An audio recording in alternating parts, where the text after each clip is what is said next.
నమస్కారం, ఘంటారావానికి స్వాగతం. ముందుగా ప్రధాన అంశాలు.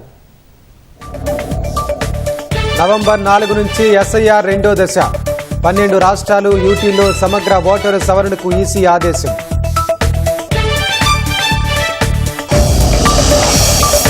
అర్హులైన ఓటర్లే జాబితాలో ఉంటారన్న సిఈసి జ్ఞానేష్ కుమార్. ఫిబ్రవరి 7న తుది జాబితా విడుదల చేస్తామని వెల్లడి.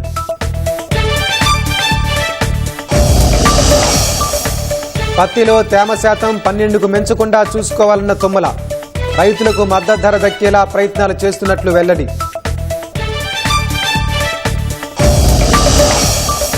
జూబ్లీహిల్స్ లో మజ్లిస్ బీజేపీ మధ్య పోటీ అన్న రామచందర్. కాంగ్రెస్ బీఆర్ఎస్ లు ఇన్నేళ్లలో చేసిందేమీ లేదని మండిపాటు. భారత్పై మరోసారి విషం కక్కిన బంగ్లాదేశ్ తాత్కాలిక సారథి. ఈశాన్య రాష్ట్రాలు తమవేగా పాకిస్తాన్కు మ్యాప్ బహూకరణ.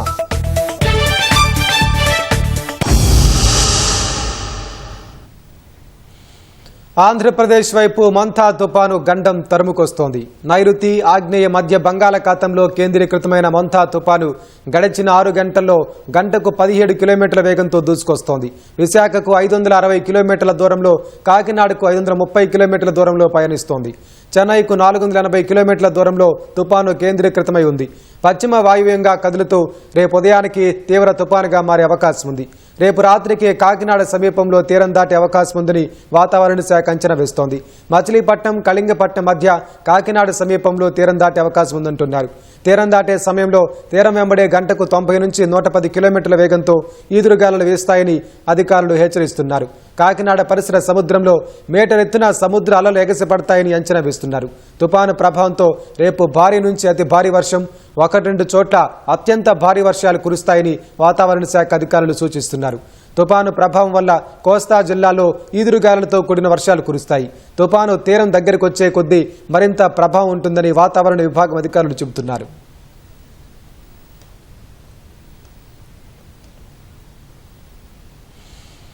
నైరుతి ఆగ్నేయ బంగాళాఖాతం మధ్య మంతా తుపాను కేంద్రీకృతమైంది. తీరం దాటే సమయంలో గంటకు 90 నుంచి 110 కిలోమీటర్ల వేగంతో ఈదురుగాలులు ఇచ్చే అవకాశం ఉంది. సముద్రంలో మీటర్ ఎత్తున అలలు ఎగసిపడతాయని చెబుతున్న తుపాను హెచ్చరిక కేంద్రం డిప్యూటీ డైరెక్టర్ జగన్నాథ్ కుమార్తో మా ప్రతినిధి ఆదిత్య పవన్ ముఖాముఖి చూద్దాం.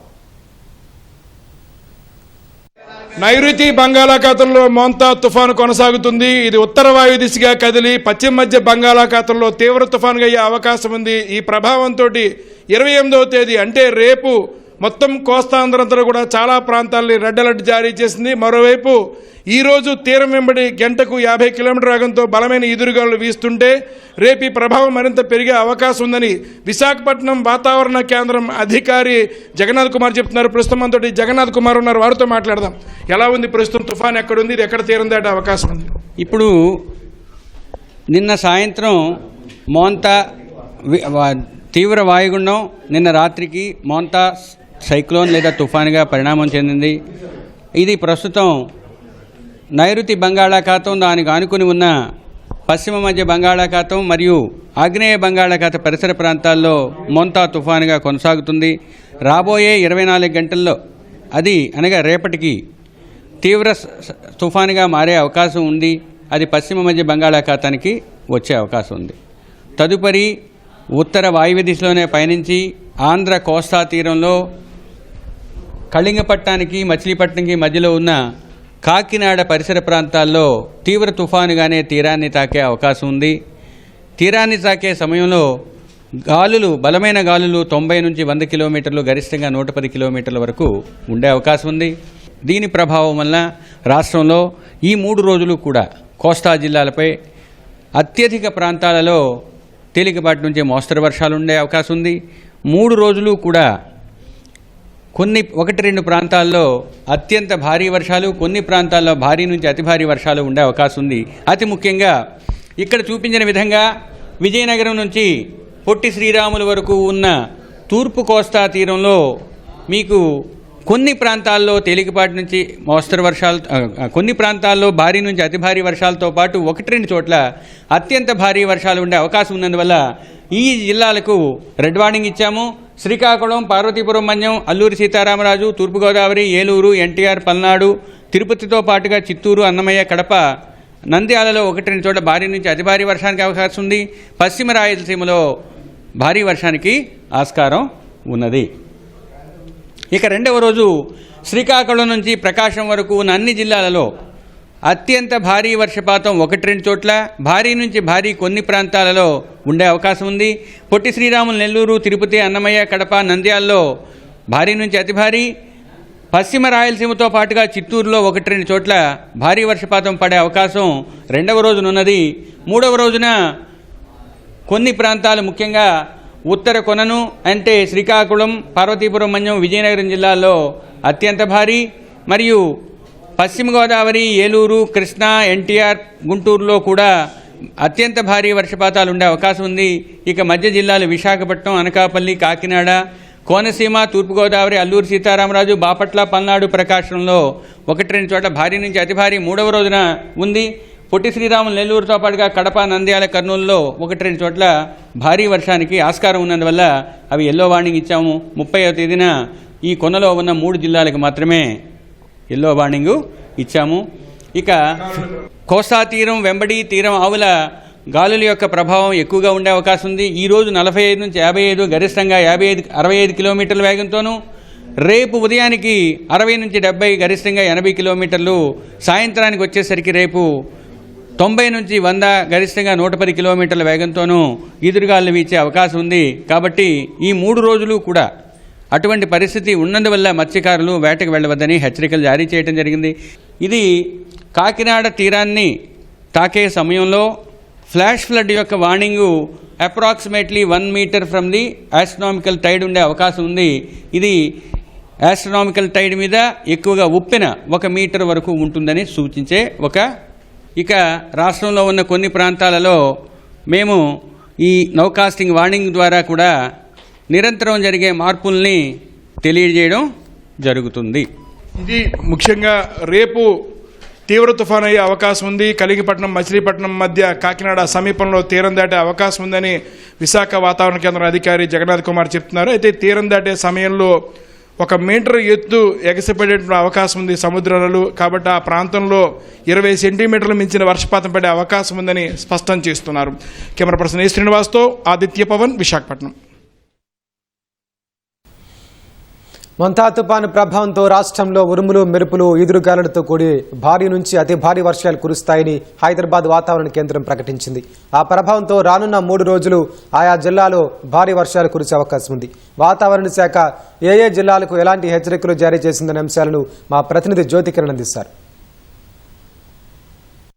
ఆగ్నేయ బంగాళాఖాతంలోని తీవ్ర వాయుగుండం తుఫాన్గా మారినట్లు హైదరాబాద్ వాతావరణ కేంద్రం ప్రకటించింది. ఈ తుఫాన్కు మెంతా అనే నామకరణం కూడా చేసినట్లు తెలిపింది. ఈ మెంతా ప్రభావం తెలంగాణ పైన ఏ మేరకు ఉంటుంది, ఏ జిల్లాల్లో భారీ వర్షాలు కురిసే అవకాశం ఉన్న అంశాలను అయితే తెలుసుకుందాం. ఈ తుఫాన్ ప్రభావంతో తెలంగాణలో ఇవాళ మహబూబాద్, సూర్యాపేట, నల్గొండ, నాగర్ కర్నూలు జిల్లాల్లో భారీ వర్షాలు కురిసే అవకాశం ఉందని తెలిపింది. ఈ భారీ వర్షాలు కురిసే ఈ 4 జిల్లాలకు కూడా పసుపు రంగు హెచ్చరికలను అయితే జారీ చేసింది. ఈ జిల్లాల్లో 30 నుంచి 40 కిలోమీటర్ల వేగంతో ఈదురుగాలు వీచే అవకాశం ఉందని తెలిపింది. మిగతా గ్రీన్ కలర్లో ఉన్నటువంటి జిల్లాల్లో తేలికపాటి నుంచి మోస్తరు వర్షాలతో పాటు అక్కడక్కడ గట్టి జల్లులు నమోదయ్యే అవకాశం అయితే తెలిపింది. ఏదైతే మెంతా ఉందో ఈ మెంతా రేపు ఉదయానికి తీవ్ర తుఫాన్గా మారే అవకాశం ఉందని తెలిపింది. ఈ తీవ్ర తుఫాన్ ప్రభావంతో రేపు ఎల్లుండి రాష్ట్రంలో భారీ నుంచి అతి భారీ వర్షాలు కూడా కురుస్తాయని వాతావరణ శాఖ తెలిపింది.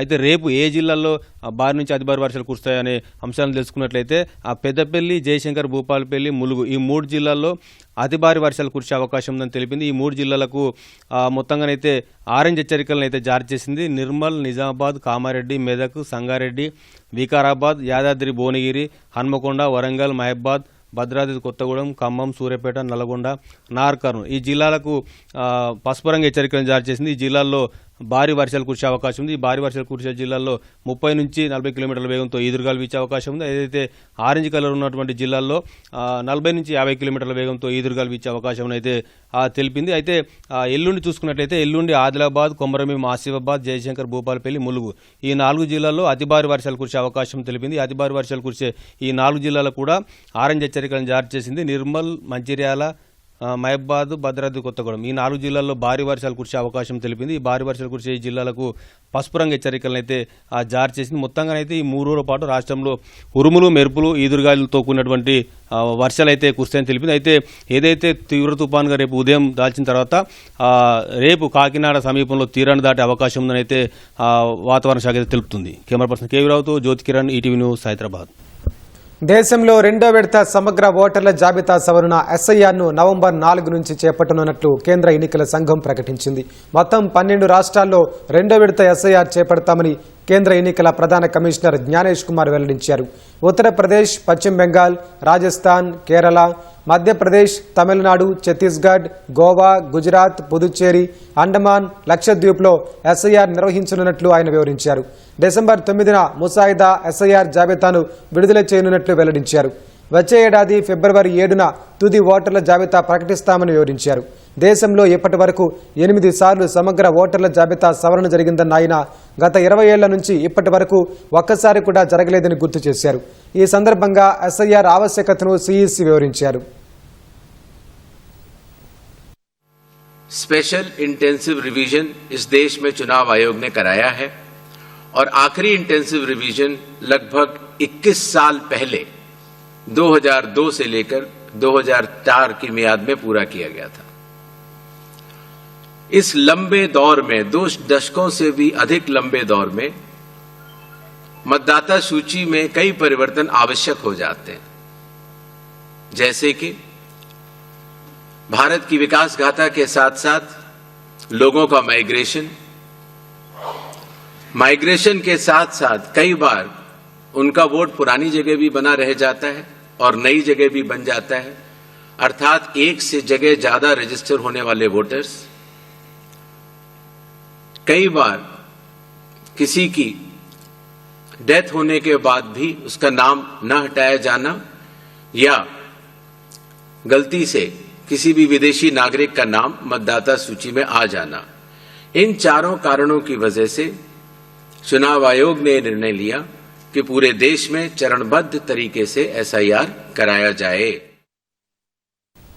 సమగ్ర ఓటర్ల జాబితా సవరణ తుది జాబితా ప్రకటించిన తర్వాత ప్రతి ఒక్కరికి అప్పీల్ చేసే అవకాశం ఉందని సిఈసి జ్ఞానేష్ కుమార్ స్పష్టం చేశారు. అర్హులైన ఓటర్లే జాబితాలో ఉంటారన్న ఆయన అనర్హులను తొలగిస్తామని స్పష్టం చేశారు. ప్రతి ఇంట్లోని ఓటర్ వద్దకు బిఎల్ఓ 3 సార్లు వెళ్తారన్న సిఈసి మరణించినా, వలస వెళ్లినా, ఎక్కువ చోట్ల నమోదు చేయించుకున్నా తొలగిస్తామని తేల్చి చెప్పారు. ఓట్లు తొలగించిన వారి పేర్లను స్థానిక కార్యాలయాల్లో ప్రదర్శిస్తామన్న సిఈసి వృద్ధులు, దివ్యాంగులు ఫిర్యాదు చేసేందుకు ప్రత్యేక చర్యలు చేపట్టినట్లు వెల్లడించారు. జాబితాలోని తల్లిదండ్రులు, అడ్రస్ వివరాలను ఓటర్లు సరిచూసుకోవాలని కోరారు. ईआरओस और एईआरओ की यह जिम्मेदारी होगी कि कोई भी योग्य मतदाता छूटे ना और कोई भी अयोग्य मतदाता सूची में अंदर न आ पाए. ईआरओ के फैसले के खिलाफ कानूनी तौर पर जिला मजिस्ट्रेट के पास एक अपील होती है, जो मैंने आपको बताया, और जिला मजिस्ट्रेट के फैसले के खिलाफ चीफ इलेक्टोरल ऑफिसर के पास भी सेकंड अपील होती है. जो प्री एन्यूमरेशन फ्रेज है,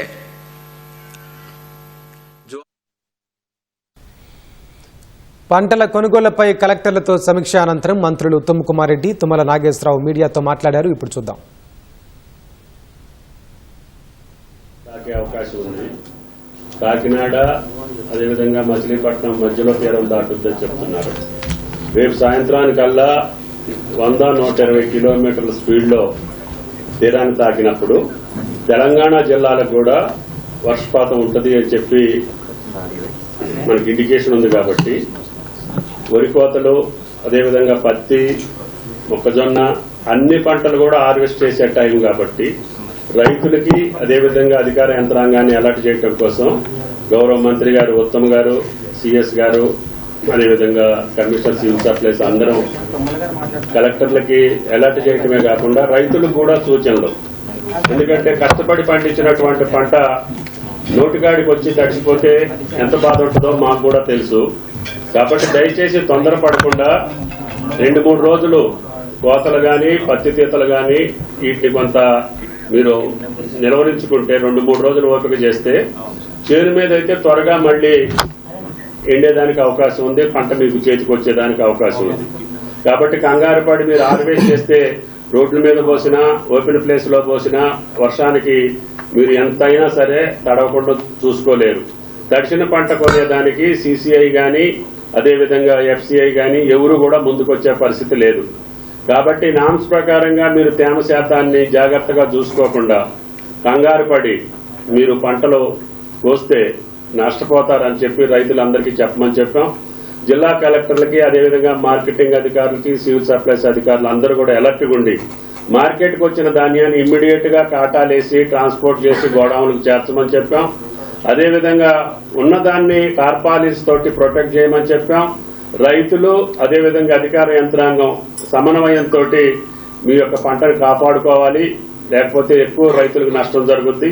అధిక వర్షాల వల్ల పత్తి దిగుబడి తగ్గిపోయింది, వరి ధాన్యం కూడా గతంలో కంటే తక్కువ వస్తుందని చెప్పి రైతులు చెబుతున్నారు.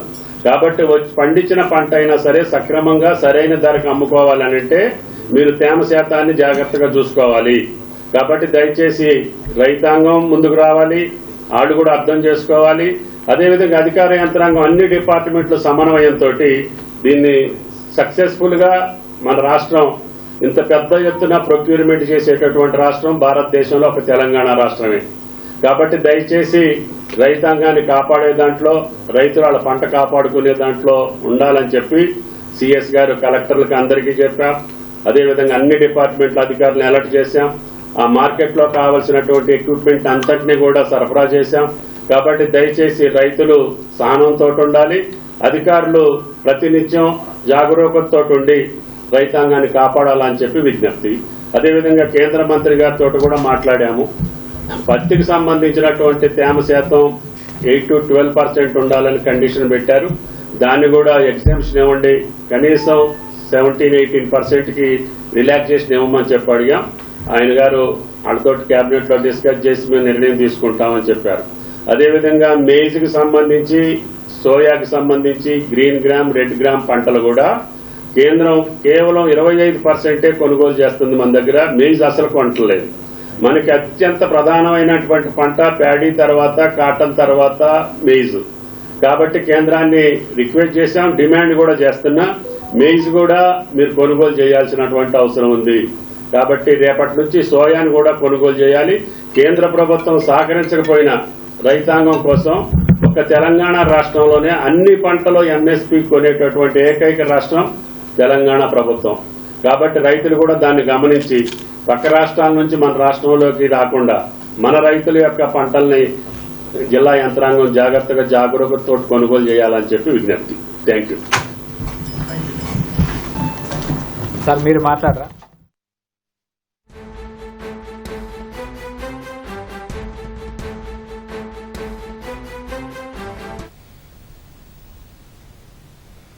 జూబ్లీహిల్స్ ఉప ఎన్నికలో మజ్లిస్కు బీజేపీకి మధ్యనే పోటీ అని ఆ పార్టీ రాష్ట్ర అధ్యక్షుడు రామచంద్రరావు అన్నారు. బీజేపీ రాష్ట్ర కార్యాలయంలో జూబ్లీహిల్స్ ఉప ఎన్నికపై శక్తి కేంద్ర ఇన్ఛార్జీలతో సమావేశం జరిగింది.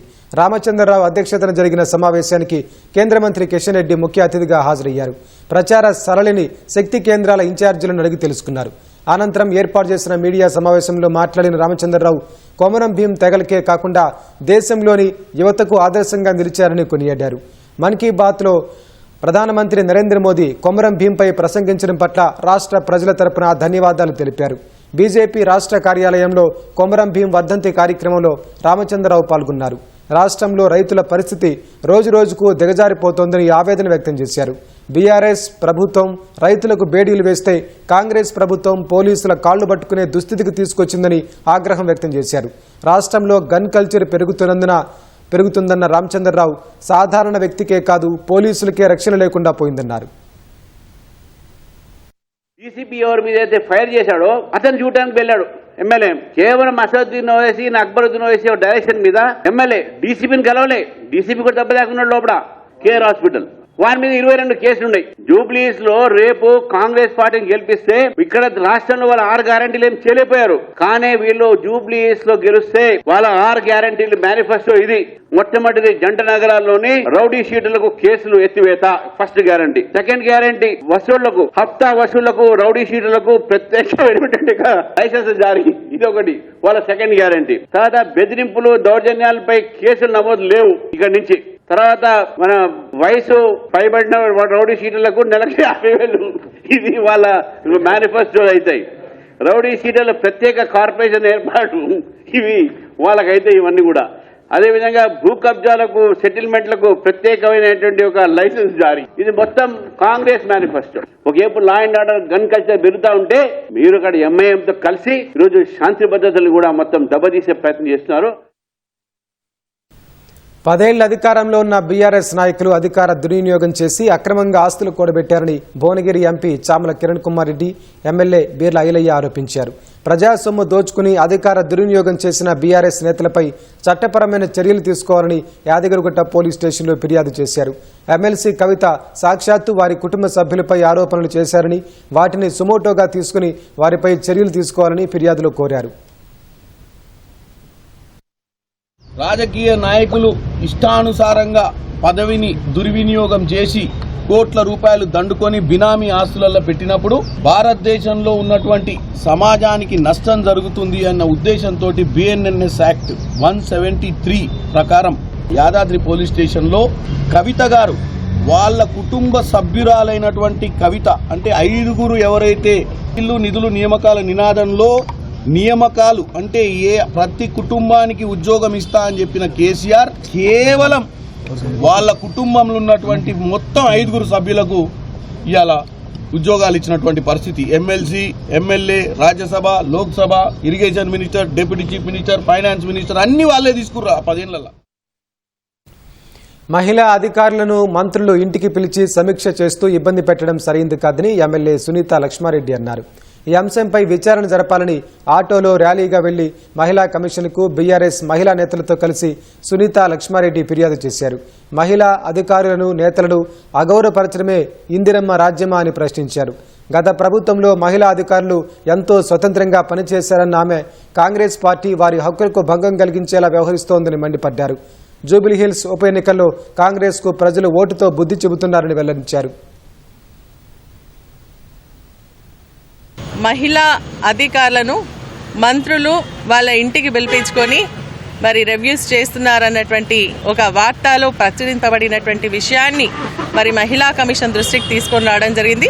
నిజంగా కూడా ఏంటంటే ఈ ప్రభుత్వం వచ్చిన తర్వాత మహిళల పైన వివక్ష పెరుగుతోంది. వారి యొక్క గౌరవానికి భంగం కలిగే విధంగా, వారిని అవమానపరిచే విధంగా కార్యక్రమాలు జరుగుతూ ఉన్నాయి. మరి అవమానపరచడమే ఇంద్రమ్మ రాజ్యమా అని చెప్పేసి ఈ సందర్భంగా మేము అడుగుతా ఉన్నాం. కాబట్టి దీంట్లో నిజాలు తేల్చాల్సినటువంటి అవసరం ఉంది. దానిపైన ఎంక్వైరీ వేయండి. ఎంక్వైరీ చేసి నిజంగా అటువంటిది ఏదైనా ఉంటే దానిపైన యాక్షన్ తీసుకోండి అని చెప్పేసి మేము ఈరోజు ఉమెన్ కమిషన్ని మరి అడుగుతూ రావడం జరిగింది. కపాస్ కిసాన్ యాప్ ద్వారా స్లాట్ బుక్ చేసుకుని పత్తిని విక్రయించేలా చర్యలు తీసుకున్నామని మంత్రి కొండా సురేఖ తెలిపారు. వరంగల్ జిల్లాలోని ఎనుమామల వ్యవసాయ మార్కెట్లో సీసీఐ పత్తి కొనుగోలు కేంద్రాన్ని మంత్రి ప్రారంభించారు. గత పాలకులు రైతులను పట్టించుకోకుండా తీవ్ర ఇబ్బందులు పెట్టారని మండిపడ్డారు. నాణ్యమైన పత్తి తీసుకొచ్చి మంచి ధరను పొందాలని రైతులకు పిలుపునిచ్చారు. సీసీఐకి అమ్మితే వారం రోజుల్లోపు రైతు ఖాతాలో నగదు జమ అవుతుందని ఆమె వెల్లడించారు. రైతు సంతోషంగా ఉంటేనే రాజ్యం సంతోషంగా ఉంటుంది.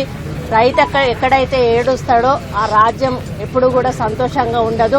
పోయిన 10 సంవత్సరాలు కూడా ప్రభుత్వం రైతును పట్టించుకోకపోవడం వలన మరి వరి పెడితే ఉరి అనేటువంటి ఒక మాట చెప్పి రైతులను వరి వేయడానికి కూడా భయపడే పరిస్థితికి తీసుకొచ్చి రైతులు వరి వేయకుండా మరి లాస్ట్ టైం గవర్నమెంట్లో ఎంత నష్టపోయారో మనందరికీ కూడా తెలుసు.